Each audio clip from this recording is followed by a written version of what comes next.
theme in this series of Sangha Nights is mind training, a tradition called mind training.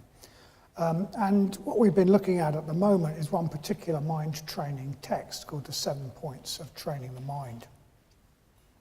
So we've heard how this mind training tradition began in Indonesia when that was still a Buddhist country. It was still very much a hotbed of the Dharma.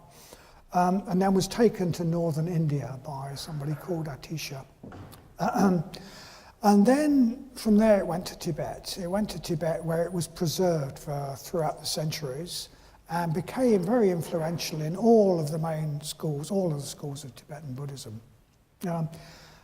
So it was preserved there, and that's allowed it now to be spread to Sheffield, all those centuries later. And this teaching, the 7 points of mind training, the one particular text that we're looking at the moment, it's a short text designed to be memorized off by heart so that we can use it as a practice all the time. It's meant to be something that's used all the time. It turns our daily life into practice. And actually there are quite a family of texts that all go under the name 7 Point Mind Training. There's loads of books on it. You can find loads of books. You can probably find 4 in our bookshop and more in the library. And you'll notice that the texts are all slightly different. The order of the lines might be a bit different, et cetera, according to which school it comes from. But they all say pretty much the same thing. And we've heard that the text sort of introduces itself by saying, if you know the meaning of this text, the 5 defilements will be transformed into the path to enlightenment. And then a bit further on it says, transform adverse conditions into the path to enlightenment. And that, in a sense, is what the mind training tradition is all about. Transforming adverse conditions into the path to enlightenment by changing the way we think about them. The mind training gives us powerful ways of turning the things that happen to us in daily life all the time that we think of as bad, undesirable in some way. I mean, in some sort of small way. The things we get irritated about or anxious about or upset about, turning those very things into the path of practice. And it does this by helping us to change the way we think about what happens to us, helping us to change the stories we tell about all the little events in our lives that we usually they don't matter so much, but we make them matter so much. We allow them to blow us around. Because in fact, most of the things that happen to us, which we think of as bad, which we might describe as adversity, if you like, well, they're not actually bad in any real absolute way. They're not going to kill us. They don't really harm our real well-being. A Buddha or an enlightened being just wouldn't be fazed by them at all. We just think, oh, it doesn't matter, does it?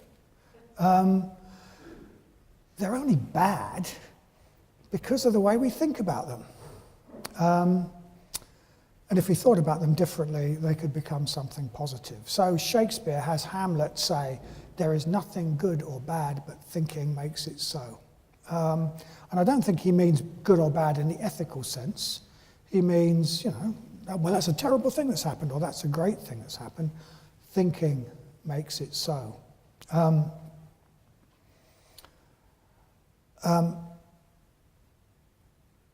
So the mind trainer gives us ways to change that, to change the way we think so that bad things are transformed into good things, the path of practice. Transforming the way we see the little bad things that happen every day, from seeing them as problems that we get really anxious about, into seeing them as spiritual opportunities. So when some little thing we don't like happens, someone is critical to us, or someone is rude to us, or our train breaks down, or somebody scratches our car and drives off before we can get their number plate, or we go on holiday for 2 weeks and it rains all the time, or we get a cold, or we sprain our ankle or something, instead of the mind training sort of helps us, instead of going, oh, this is terrible, this is terrible, how could this happen to me? Tell a story that turns it into a disaster. Instead of that, how does this give me an opportunity to transcend my usual way of being? How does this give me an opportunity to rise above circumstances and become a bigger person? How does this give me an opportunity to connect more with others who also experience this sort of thing? So the mind training helps us to ask, how does this give me an opportunity to think and behave like a real Buddhist rather than a normal worldly person? And ultimately, the mind training asks us to transform the way we think about the things that happen to us from, as it were, from the way a normal worldly person would think, to the way a more enlightened being would think, to the way a bodhisattva would think and respond to the events of life. And when that happens, when we sort of try and see things the way a bodhisattva or an enlightened being might see them, it can be quite shocking. It can seem pretty radical, actually. So you might find things in some of these talks where you think, what?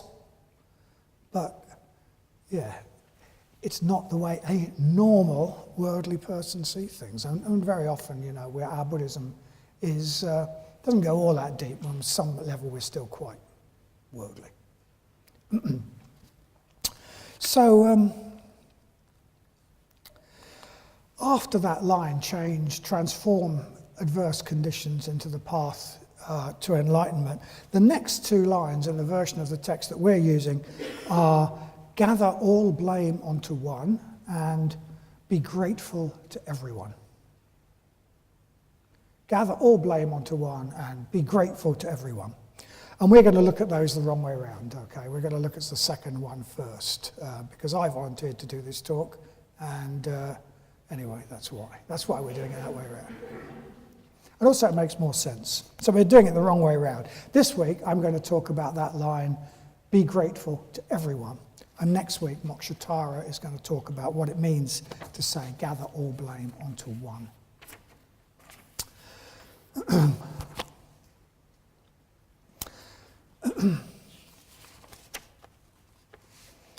So, be grateful to everyone. Well, obviously, this isn't some sort of command, or commandment even.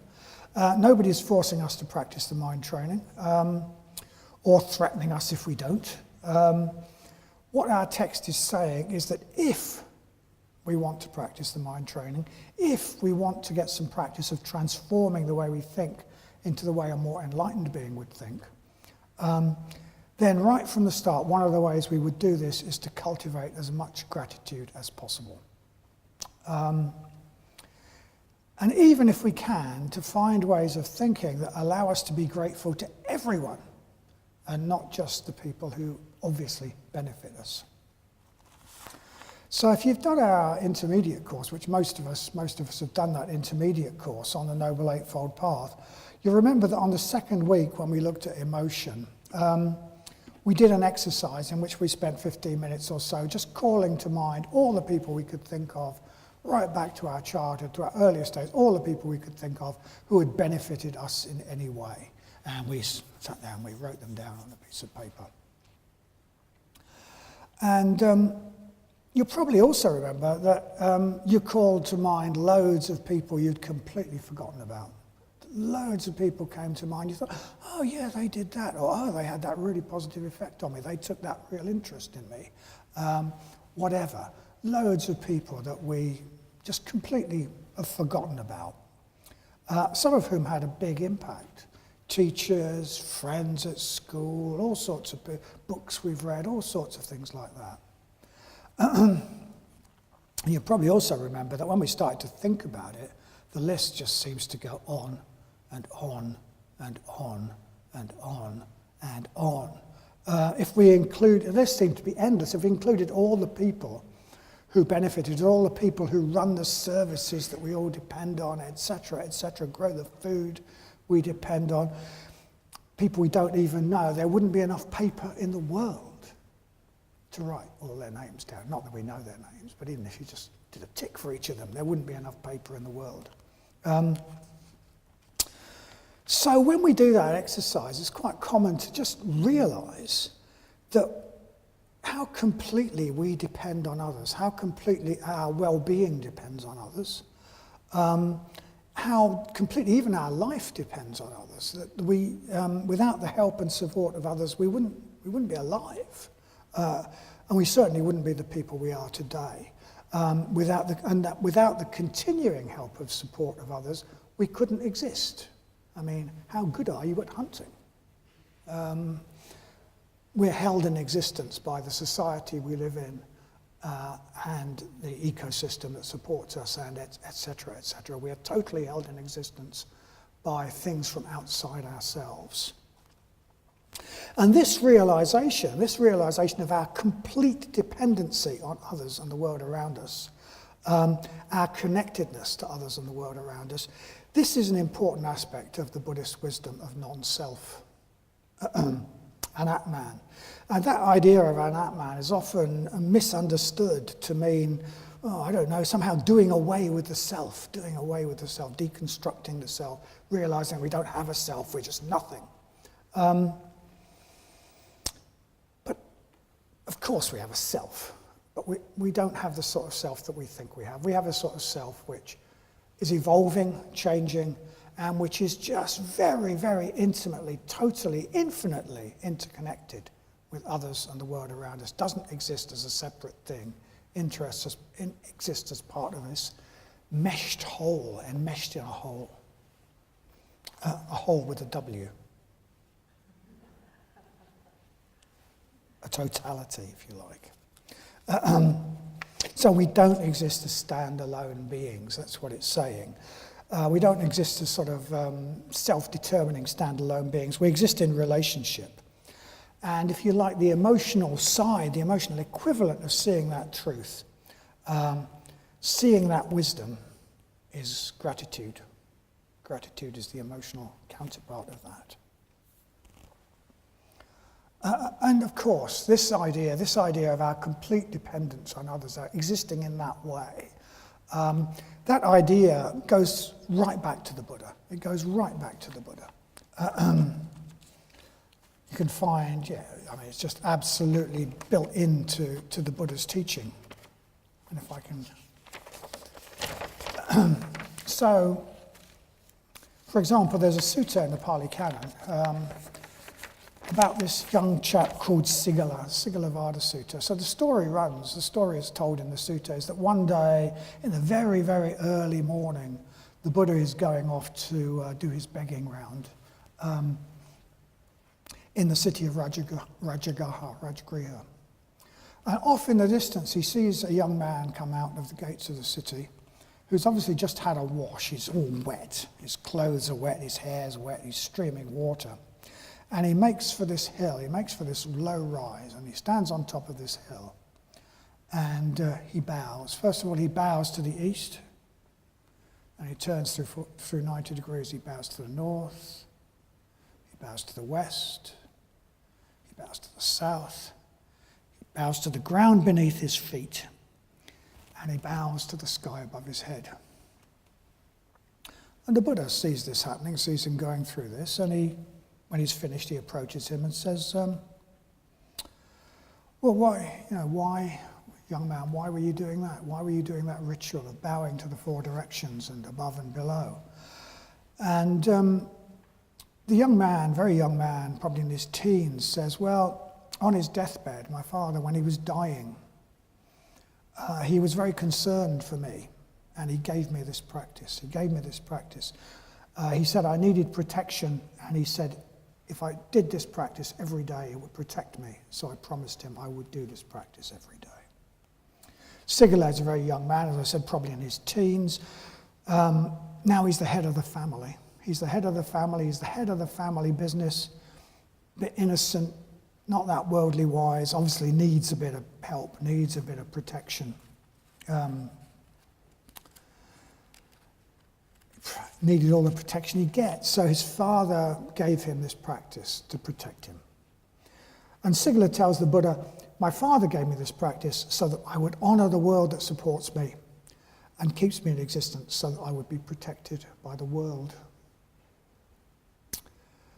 And the Buddha says, well, that's really good. That's really good. You should carry on doing that practice. Carry on doing that practice, but you can improve it, actually. You can improve that practice.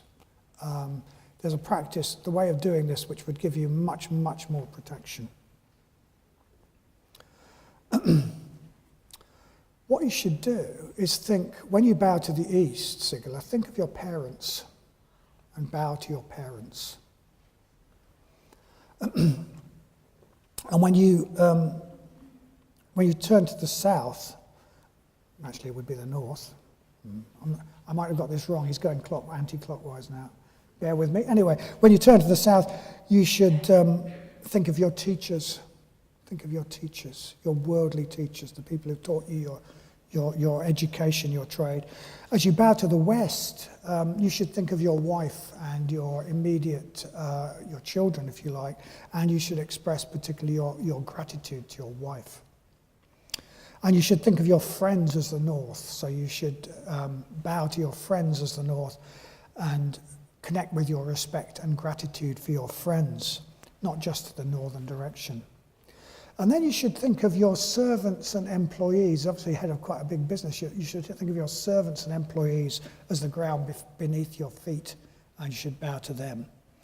And you should think of your spiritual teachers as the sky above your head, and you should bow to them, thinking they're above your head. So in this way, you bow to the 10 directions. And at the same time as expressing, as it were, your respect for the world, you're expressing your respect and gratitude for the relationships that keep you in existence. So there's this vision, if you like, of Sigala as the center of this network of relationships which is keeping him in existence. His spouse, his friends, his teachers, his servants, his employees, his spiritual teachers. All of that, he's the center of that network, and that is what keeps him in existence, keeps him protected. And the Buddha goes on to say, the way you express your respect and gratitude to all those people, it could involve a bit more than the symbolic act of just bowing in their direction. You need to express your respect and gratitude to these people by the way you treat them, in a way that's appropriate for each type of relationship. So, for example, you should obey your parents when you're young and support them in their old age. You should address teachers with respect and pay close attention to what they say. You should be generous to your friends. You should treat your employees and servants as equals, as so on. And the Buddha goes on to give a list of the ways that we should show respect and gratitude to each type of relationship. And incidentally, I mean, we've sort of taken this sutta on a bit in Triratna, and one of the things that's been suggested is most of us don't have servants or employees. So when we bow to the ground beneath our feet, what we could think of is all the many service providers who keep us in existence. The health service, the bus drivers, the et cetera, the great infrastructure that keeps us in existence, all the people who grow our food for that matter. So the Buddha goes on to say, if you show your respect and gratitude to all these different types of people in all those different ways, then they will show their love and respect and gratitude to you. And then you really will be protected. You really will be protected. You will be surrounded by this web of positive relationships which supports you and which supports you and which you are strengthening. This is the way to, if you like, give honor and thanks to what supports you and keeps you well and happy. So Sigala here, the Buddha Sigala's not even a Buddhist, but he's brought face to face with the reality of his interdependency with other people. The fact that he's not an isolated individual. He owes everything to other people. He owes his existence to other people. He's kept safe and in existence by his relationships to other people. He exists, as I said, at the center of a web of relationships. And the way to protect his existence is to strengthen and protect those relationships out of gratitude. That starts with realizing his dependency on them and realizing his gratitude. So each of us is likewise enmeshed, surrounded and enmeshed in a set of supportive relationships, or we couldn't exist. We're all part of a web, a network of mutual benefit. And when we honour and nurture those relationships out of gratitude, that's the way to live a protected, happy, healthy life. If we ignore those relationships, take them for granted, we will be weakening, destroying that web, and that will end not well. So the mind training advice to cultivate as much gratitude as we can is the way to benefit ourselves. It's the way to benefit ourselves as well as others. I mean, Siegel is not even a Buddhist. He's not trying to give him a spiritual teaching. He's giving him a perfectly worldly teaching. You want to be happy and protected, mate? Gratitude. Gratitude and recognizing your dependency.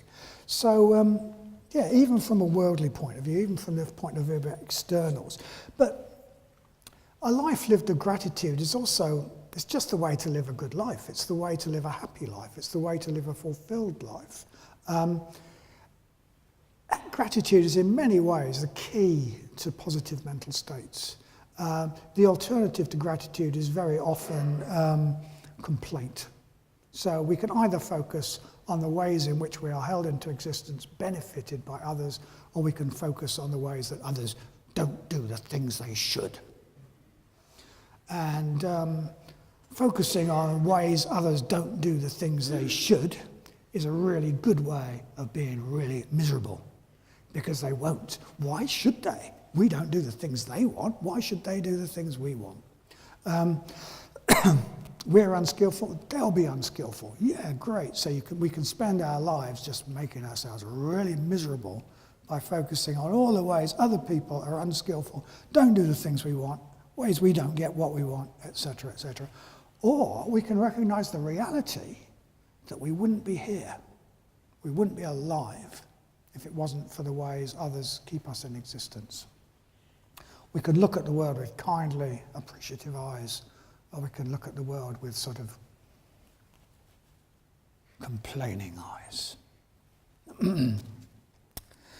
So even from our own sort of point of view of even just worldly well-being, but certainly mental and emotional well-being, gratitude is not something that we do because it's supposed to be sort of spiritual or good. It's just in our own interest. It's just in our own interest. It takes us away from this always focusing on ourselves, which keeps us trapped in a sort of clammy, horrible, damp sort of prison cell of our own small self, cut off from others.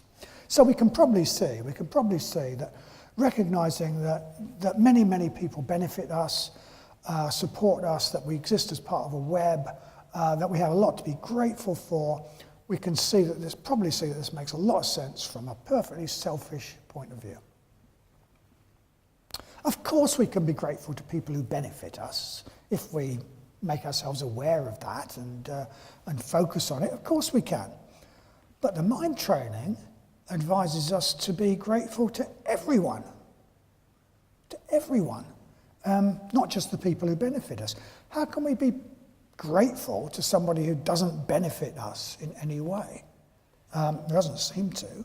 And even more challenging, how can we be grateful to horrible people, difficult people, annoying people, people who get in our way and stop us doing the things we want to do? Well, if we really want to practice the mind training in its fullness, I mean, it's quite a challenging practice. But if we really want to practice it in its fullness, if we really want to try to see the way, to try and see the world in the way that a bodhisattva would see the world, or a more enlightened being would see the world, to act in the way that a bodhisattva would, then we'll make it our practice to try to see everyone as part of this web of relationships.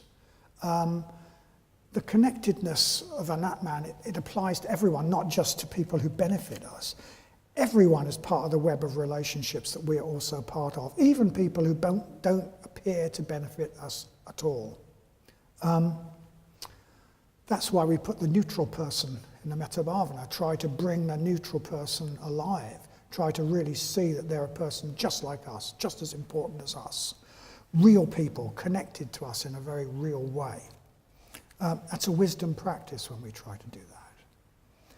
And as Buddhists, we try to bring that wisdom, that awareness of other people, to bring that awareness off the cushion and make it part of our practice to walk through the world knowing that that person there and that person there, everyone we meet is part of that same web,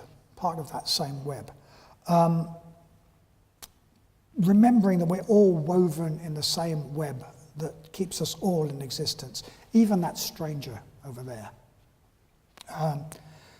That would be the way a bodhisattva sees things, and that is the way we should strive to see things if we wish to be more like a bodhisattva. And of course, that's not just the way Buddhists see things.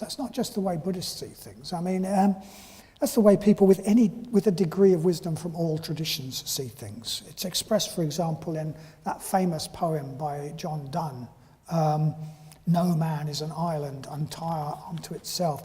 Every man is a piece of the continent. If a clod be washed away by the sea, Europe is the less. Any man's death diminishes me because I am involved in mankind." So that's expressing that sense of connectedness of all people, certainly, in fact, for Buddhists, all being. And that's part of what the mind training is getting at when it advises us to be grateful to everyone. Being grateful to everyone is an expression of that wisdom that sees how we're all connected, how none of us are an island, we're all, as it were, parts of the continent. Okay, so that's all very well. So far, we've talked about people who benefit us and people who just seem to be a bit neutral, a bit useless. They don't do anything to help us, but we might include them out of our generosity. People who don't benefit us in any way, but who we can maybe accept are part of the same web of relationships that we are part of. But what about those difficult people? Be grateful to everyone, it says. What about the people who are difficult and unpleasant? People who are rude, people who cut us up on the road, people who don't do what we want, people who are unskillful in all sorts of ways. What about them? How can we be grateful to people like that? And why should we? Well,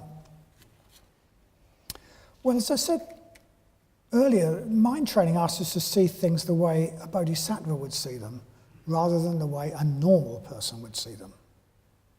And so it sometimes seems radical or even shocking. And so people who practice or try to practice mind training sometimes say really shocking things. Like the Dalai Lama, who says, "Chairman Mao is my best friend." Or, "I am really grateful for the Chinese army for invading my country." Okay? The Dalai Lama tries to practice the mind training. So he says these shocking things. Chairman Mao and the Chinese army are great friends because they destroyed the cozy, easy world that many Buddhists lived in Tibet and forced us to face adversity. And after all, the mind training tells us that to use adversity as the path of practice. No adversity, no path of practice. Chairman Mao is my greatest friend.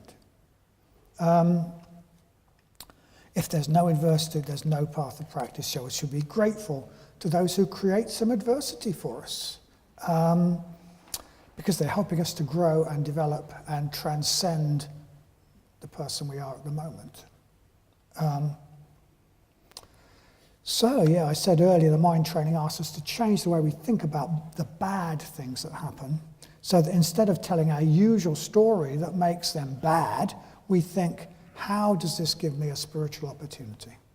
How does this give me a spiritual opportunity? So when we bump up against a difficult person, instead of getting angry or blaming them, we think, how does this person give me a chance to rise above my usual reactions? How does this person give me an opportunity to rise above my usual attachments to my possessions, my reputation, my popularity, whatever it is? How does this person give me an opportunity to become, in other words, a bigger being, bigger than I am at the moment? How is this an opportunity for spiritual bodybuilding, if you like? How does this person give me a chance to think and behave like a real Buddhist? So someone is rude to me. An opportunity to get over myself, to get over my own importance, and maybe even sympathize with them for having a bad day. Someone criticizes me. An opportunity to let go of my deluded idea that I'm perfect. Let go of my pride and actually try to look at myself through somebody else's eyes. Someone scrapes my car and then drives off without stopping. An opportunity to rise above my attachments and see that it's not that important, actually. It's just not that important. A Buddha would not be fazed by somebody scratching their car. Well, they probably wouldn't own a car, but they wouldn't be fazed by it. Maybe a Buddha actually would be more concerned about the states of mind of the person driving that car. Well, I hope they're not too sort of scared and upset by this. I hope they're not feeling too bad about it. I'm reminded of the story of the Buddha's parinibbana. We're going to celebrate the Buddha's parinibbana on the 10th. In the story of the Buddha's parinibbana, we hear about how he's already ill. He's already got terrible dysentery.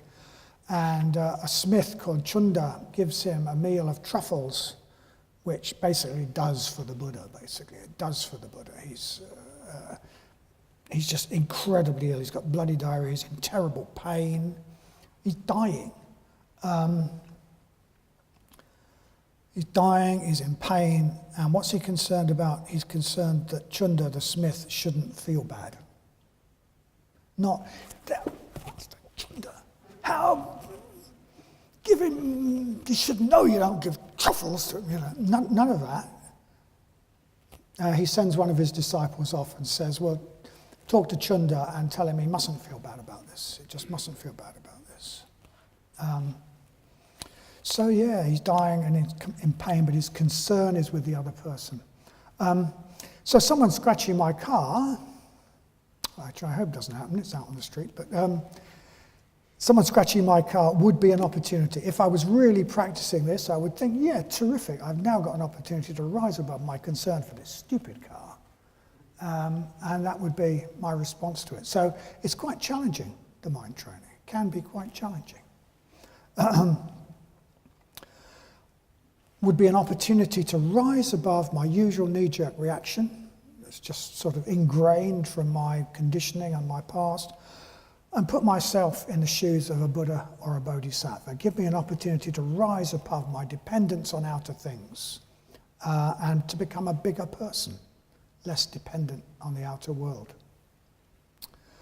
So looked at in the right way, it would be a good thing that has happened, not a bad thing, if I just thought about it differently. So that tells us, the mind training tells us, I should be grateful to the person who did it. I should be grateful to the person who did it. Well, personally, I'm not sure I would feel gratitude. I'm not sure I would feel gratitude. I have to own up to that. But I might, if I really was practicing, if I was on form, I might at least be able to recognize that the person had, in a way, done me a favor. Given me an opportunity to rise above the self that I am habitually. Given me that opportunity to be a bit bigger. given me an opportunity for spiritual bodybuilding. And that is in fact far more important to me and my real well-being than the paintwork on my car, which is not important at all.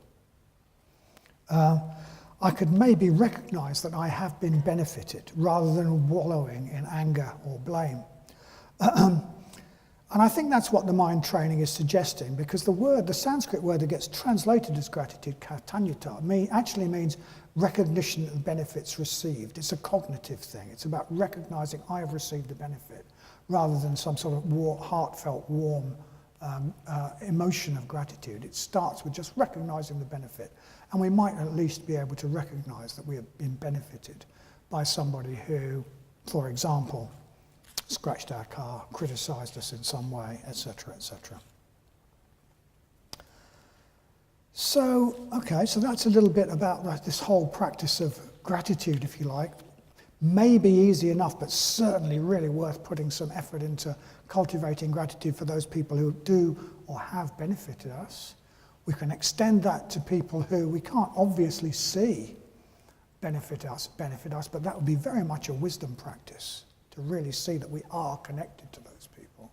And then even going so far as to extend recognition of benefits received to people who cause what a normal worldly person would think of as some sort of harm to us, or some sort of get in our way in some way. That's what this is asking us to do, and we can take it on obviously at various different levels. So if we do want to take on this mind training practice, summed up in that line, be grateful to everyone, at whatever level we want to take it on, how could we go about doing that? How could we go about doing that in the week ahead? Well, one thing we could do is just to bear that line in mind.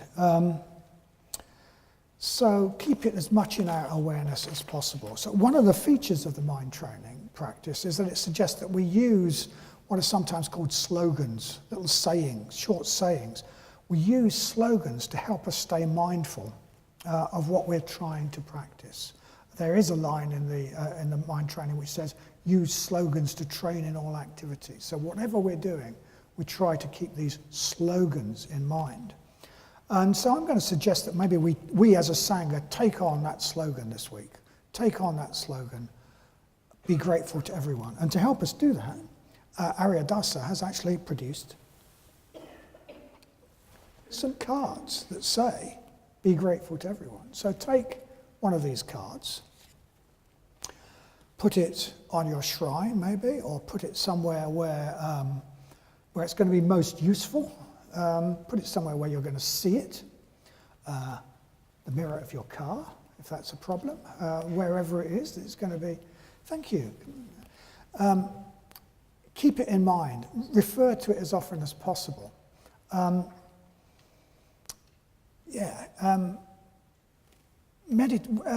Keep it in front of you when you meditate on it and include it in your meditation. And then try and put it into practice. So take one of these, try to use it to remember. You could make replicas and stick it up all over your living space. Remind yourself of it, keep it in mind, and then, lo and behold, try to practice it. So we might practice it in our daily life, as we go through our daily life and all those little things happen that we think of as good and bad, retraining our minds to look for the positive, in what people do, what we could be grateful for, what we can praise, rather than what we can blame people for or criticize. Looking at the world and other people with appreciative eyes. We could just take that as our practice for the week. And then we could do also, so I'm going to offer you a bit of a menu here. We could also do something to remind ourselves of how much we are dependent on others. And I'll suggest three possibilities for this. One, we've all done the gratitude practice that we do in the intermediate course, where we just sit down and spend 15, 20 minutes calling to mind the people who have benefited us throughout our life. You could try doing that at least once this week. Or do what some other people I know do and try and make it a practice to end each day by thinking, Who's helped me today? Who's benefited me today? In what ways have they benefited me? Maybe write that down. Keep a gratitude diary. Or you could do the practice that Sigala does. You could include that in your meditation. Bowing to the directions, calling to mind those different relationships that keep us in existence, honouring them, expressing our gratitude to them by bowing. So finally, those are a few suggestions. The gratitude exercise, the end of day practice, the Sigala practice. And finally, the most challenging, we could try to single out one difficult person. Just think of a person who we think is difficult. That person who we might put in the fourth stage of our metta bhavana. So again, not the person who's sort of blighted our life maybe, but somebody who we find is a little bit difficult in some way. And then we would seek to work on how we think about that person. How do we think about that person? What is it about the way we think about that person that makes them seem so difficult? Let me tell you, the world is full of people with flaws. And I'm one of them, and you're one of them. But some people really get up our nose. And why is that? Why is that? Why is that particular person singled out as a difficult person? And how could that person be an opportunity to rise above my usual response, behave more like a bodhisattva would behave? So we might ask ourselves, well, what is my usual reaction to this person? And what is it? What is the attachment or the ego agenda that person somehow doesn't fit in with or threatens? What is it that makes that person so difficult to me? And it will be something, it may well be something to do with what are called the 8 worldly winds. They cause me pain in some way, they criticize me in some way, they threaten my possessions in some way, they threaten my status in some way. What is it? What is it about that person? Or is it just that they've got some habit that actually I might have a little bit of myself? So what is it about that person? Do they damage my pride? Do they get in the way of one of my agendas? And could I rise above that? Could I rise above that? Could I put that to one side and say, well, actually, that's just due to the way I think about this. Put that to one side and see them as an opportunity to be a bigger person. See them as an opportunity to be more like a bodhisattva in that relationship. Could I do something more like that? And there's some ideas for the week ahead. And if we can do some of this, if we can really make it our practice this week to be more grateful to those who benefit us, and even to include in our gratitude those neutral people, and even those people who we find difficult, rather than focusing so much on the ways people don't do what we want, then we might find that we start to see some chinks in our usual concern for ourselves appearing, and we might see some joy shining through those chinks.